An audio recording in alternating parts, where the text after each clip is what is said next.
Hello अस्सलाम वालेकुम my YouTube family, कैसे हैं सब। उम्मीद करती हूँ सब ठीक ठाक होंगे, फिट फाट होंगे और होना भी चाहिए। आपकी रिव्यूअर नादिया खान आप लोगों के लिए ले आई है आप लोगों का फेवरेट ड्रामा मीम से मोहब्बत। यस, मीम से मोहब्बत की नेक्स्ट एपिसोड का न्यू रिव्यू। सबसे पहले, जैसा कि मैं रूटीन में कहती हूँ कि जो जो सब्सक्राइबर्स आ रहे हैं उनको वेलकम और बहुत बहुत शुक्रिया, आप लोगों ने मेरा चैनल सब्सक्राइब किया। और आप लोगों से छोटी सी रिक्वेस्ट है कि मेरे चैनल को ज़्यादा से ज़्यादा शेयर और सब्सक्राइब करें और लाइक करें, कमेंट करें, ताकि मुझे पता चले कि जहाँ कहीं पे मेरी अगर किसी उसमें कोई ज़ाहिर बात है कि इस चैनल पे मैं न्यू हूँ, जो कमी पेशी है वो मैं दूर कर सकूँ। अच्छा जी, चलते हैं न्यू रिव्यू की तरफ। जैसा कि आपको पता है कि इतना तो पता है हमें कि जो तल है वो उसे पसंद करता है रोशी को, लेकिन अब जो लॉजिक इसने राइटर ने बीच में इसमें बना दिया है कि जनाब ड्रामा जारी बात है आगे बढ़ाना है, तो कुछ तो राइटर ने मिर्च मसाला डालना है। सीधी सीधी कहानी चल रही थी कि लड़का भी कवारा निकल आया। पहले तो मैं समझ रही थी कि मोहित जो है वो तलहा का बेटा है, लेकिन जैसे कि बताया गया तलहा जो है वो उसके पेरेंट्स की एक्सीडेंट में डेथ हो जाती है। और तो फिर यही तलहा और उसके फादर घर में होते हैं, मोहित को बड़ा करते हैं। मोहित उसी एक्सीडेंट में जो शॉक उसे मिलता है उस वजह से वो बोल नहीं पाता, तो यानी कि उसकी वो जो कुव्वत गोयाई है वो उसकी चली जाती है। तो छोटे छोटे अल्फाज से बस अपनी बात समझाता है।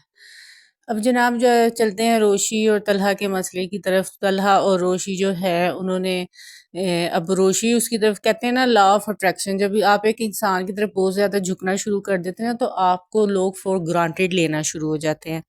इसलिए ऐसी चीज़ों से अवॉइड करना चाहिए। अब जब वो उसने उसका झुकाव महसूस कर लिया रोशी का अपनी तरफ, तो फिर जनाब उसे फॉर ग्रांटेड लेना शुरू हो गया कि जी ये तो बच्ची सी है, चाइल्डिश सी है और मैच्योर नहीं है, कभी भी छोड़ के चली जाएगी।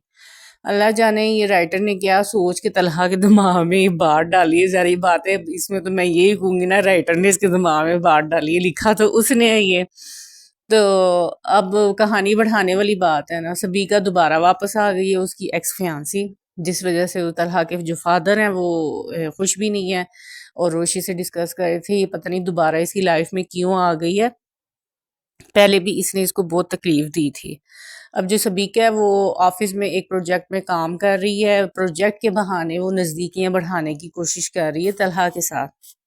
तो तलहा ने उसकी ऑफर एक्सेप्ट भी कर ली। सारी बातें मटेरियलिस्टिक बातें जहाँ पे आ जाती हैं तो फिर वहाँ पे एक्स उक्स कुछ नहीं रहती, फाइनेंशियली मैटर्स फिर ज़्यादा वो मैटर करते हैं।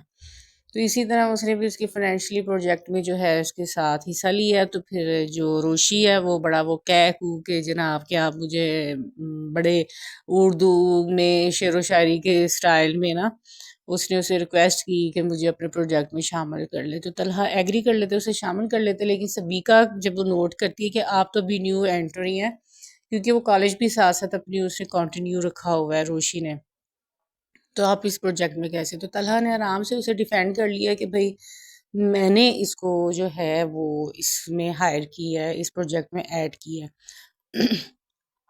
अब यहाँ पे मुझे ये चीज़ बहुत बुरी लगी है जिस तरह तलहा ने उसके साथ रवैया अख्तियार किया है रोशी के साथ, कि जब उसके फादर को हार्ट अटैक हुआ था, हार्ट प्रॉब्लम हुई थी, हॉस्पिटल में एडमिट था तलहा का फादर, तो जिस तरह वो मोहित का ख्याल कर रही थी, ये वो तो मुश्किल वक्त में उसके साथ खड़ी थी। तो ये तो उस वक्त बहुत शुक्रगुजार हो रहा था, बड़ा आगे पीछे बिछी जा रहा था कि भाई जी रोशी है। तो मैं एक क्वेश्चन करूंगी कि उस वक्त राइटर को जो है उसका चाइल्डिश एक्ट नहीं नजर आया कि ये बड़ी चाइल्डिश है, तलहा को ये नहीं नजर आया कि चाइल्डिश है, फिर क्यों उसके हवाले उस चाइल्डिश लड़की के हवाले जी मोहित को करके चला जाता था। ये तो गलत बात है। जब आप एक अटैचमेंट्स जो हैं वो आप जब डेवलप कर लेते हो और फिर बाद में उस चीज़ को झटकते हो ज़बरदस्ती अपनी तरफ से, तो फिर मैं कहती हूँ इससे बढ़कर सेल्फिश, ऐसे इंसान से बढ़कर सेल्फिश इंसान कोई नहीं होता कि आप अटैचमेंट इज़ वेरी डेंजरस, कि आप एक बंदे को अपना आदी बना लेते हो फिर उसे झटकते हो। जब सबीका वापस आ जाती है तो फिर जारी बात है जो रोशी पसंद करती है, ऐसे ही लाइकनेस जो होती है कि एक जेंडर जैसे मेल और फीमेल हो, उसमें जब कोई तीसरा आता है ना तो वाकई उसमें जेलसी फिर जो होती है वो महसूस होती है। ایسے روشی کو بھی محسوس ہوتی ہے. اچھا جی، طلحہ کے گھر میں برتھ ڈے تھی اس کے فادر کی، سب کچھ ارینجمنٹ ہو جاتا ہے، سب کچھ ہو جاتا ہے. تو جو طلحہ ہے وہ کہتے ہیں فادر کو کہ یہ کیوں آئی تھی، اور یعنی کہ نا اس کا آنا اب اسے پسند ہی نہیں آ رہا، جو پہلے بیچ بیچ جا رہا تھا موہت کو جب بھی سنبھال رہی تھی. تو برتھ ڈے پہ وہ بھی پہنچ جاتی ہے، سبیکا بھی پہنچ جاتی ہے، بڑی حیران ہوتی ہے. ان کے پہلے تو آفس تک تھی، پھر دوبارہ یعنی کہ منگنی جب ایک بندہ خود توڑ لیتا ہے، میں کہتی ہوں وہاں پہ جواز ہی نہیں بنتا دوبارہ سے اتنی کسی کے. ان کے طلحہ سبیکا بھی مجھے بہت سیلفش لگ رہی، جب چاہا اس نے انگوٹھی پھینک دی، جب چاہا وہ طلحہ کے پیچھے پیچھے آ گئی اس کے گھر.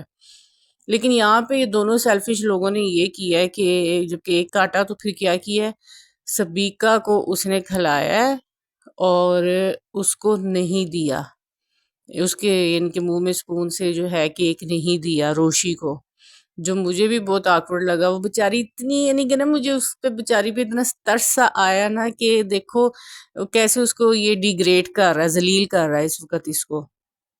اور جو ہے وہ اس کے فادر بھی چپ ہوتے ہیں. تو یہ پھر چلی جاتی ہے گھر. اب جب وہ آفس جا رہی ہوتی ہے تو یہی باتیں جو ہے وہ اپنی سسٹر کے ساتھ ڈسکس کرتی ہے. سسٹر جو ہے ادھر اپنی ساس کو سیدھا کرنے کے لیے جو ہے اپنے سسر کو اور اپنے میاں کو اپنے ساتھ شامل کیا ہے کہ پھپھو جو سلیقہ ہے اس کو اب سلیقہ سکھانا ہے. اور دوسری طرف جو روہیل ہے اس کا یہ چل رہا ہے کہ اس نے جیسمین سے شادی کر لی ہے بڑی ڈرامائی انداز میں. اس کی ماما کو تو سمجھے کو ہارٹ اٹیک ہوتے ہوتے بچا ہے. تو وہ کامیڈی ایک اس میں ایکٹ ہے ان کا. اب جناب اینڈ یہاں پہ ہوتا ہے کہ جو سبیک ہے اور یہ روشی یا آفس میں جاتے ہوئے ایک لفٹ میں ملتی ہیں. تو پھر وہ کہتی کہ ہاں جی اچھا آپ سلمان صاحب ان کے دوست کی بیٹی ہیں. کہتی جی اچھا ہاں. وہ کہتی میں نا وہ اپنی طرف سے روشی اس پہ روب ڈالتی ہے کہ میں نا ان کے نا بہت کلوز ہوں، موہد میرے ساتھ بہت اٹیچ ہے یہ وہ نا. تو سبیکا آگے سے نا بڑا جتا کر اسے کہتی ہے ہاں برتھ ڈے پہ یہ ہے کہ تم تو چلی گئی تھی، پھر میں نے ان کے ساتھ ہی انکل کے ساتھ اور طلحہ کے ساتھ ڈنر کیا تھا. یہاں پہ تو جو روشی بیچاری ہوتی ہے اس کی شکل دیکھنے والی ہوتی ہے، آنکھیں اس بیچاری کی باہر آ جاتی ہیں. اب نیکسٹ ایپیسوڈ میں جو وہ دکھایا ہے اس کا ریویو کہ یہ ہے کہ اس کا دل ٹوٹے گا بڑی بری طرح. مجھے یہ ایپیسوڈ دیکھتے ہوئے ذرا دکھ بھی ہوگا. چلے بہرحال اب کرتی ہوں میں اینڈ اپنے ریویو کا. میری ویڈیو آپ نے لائک اور شیئر کرنی ہے، شیئر زیادہ سے زیادہ کریں، زیادہ سے زیادہ جو ہے سبسکرائبرز مجھے ملنے چاہیے، اور یہ آپ لوگوں کی سپورٹ کے بغیر ناممکن ہے. اچھا